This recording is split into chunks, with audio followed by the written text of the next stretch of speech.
Hello and welcome in another video of Medically Us. So today's topic is ulcerative colitis, which is an inflammatory bowel syndrome. So in this video I will be briefing on clinical features, treatment and investigation of ulcerative colitis. To begin with, there are few points which are important about ulcerative colitis. So most common site involved is rectum. Rectal inflammation is known as proctitis. There can be pancolitis also, which is involvement from cecum up till sigmoid colon or up to rectum. The thickness involved is partial, and in Crohn's disease we had seen that there is full thickness involvement also, which is leading to fistula formation and abscess formation. Reason why in ulcerative colitis fistula and abscess formation is absent, because there is partial thickness involved. There are no skip lesions. The lesion present are continuous, and in Crohn's disease we had seen that there are skip lesions present. Lesions were not continuous, and in this pseudo polyp formation is present. So in this diagram we can see that there is no skip lesions. The ulcers are continuous in fashion. So this is gut mucosa. So in ulcerative colitis the ulcers progresses slowly.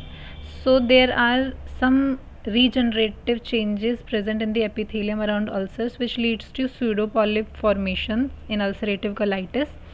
So these pseudo polyps, these will cause granular appearance of mucosa on barium, and furthermore in clinical feature part, there is presence of painless bloody diarrhea, which can be 10 to 15 times per day. Due to this blood loss there can be presence of anemia, and due to blood loss there is protein loss as well.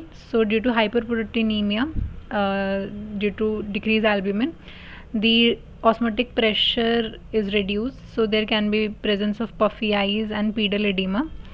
This is known as protein losing enteropathy.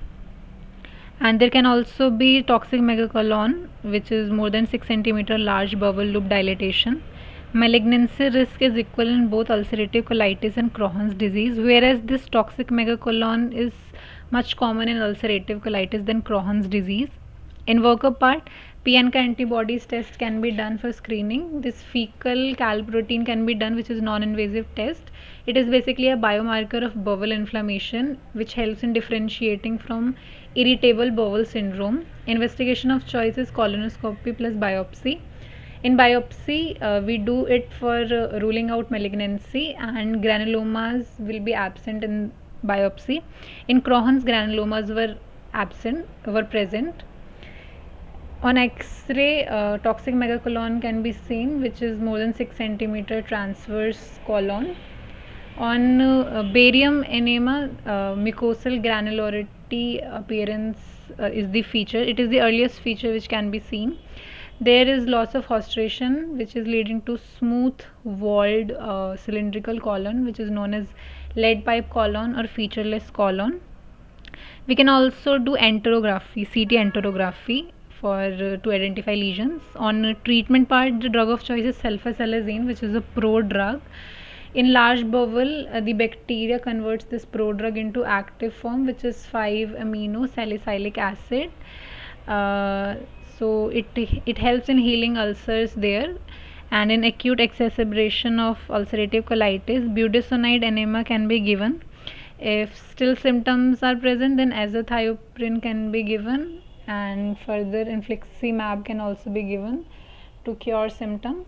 And if medical therapy fails, then proctocolectomy can be done, which is surgical removal of colon and rectum with ileoanal pouch anastomosis, which is also known as J pouch surgery. Furthermore, I'll be showing you some barium enema. So this is barium enema. So you can see that haustration is present, and in this there is no presence of haustration. So this is lead pipe, and these are small pseudo polyps. And so thank you so much for listening to me, and please subscribe my channel, like and share this video, show some love to my videos. Thank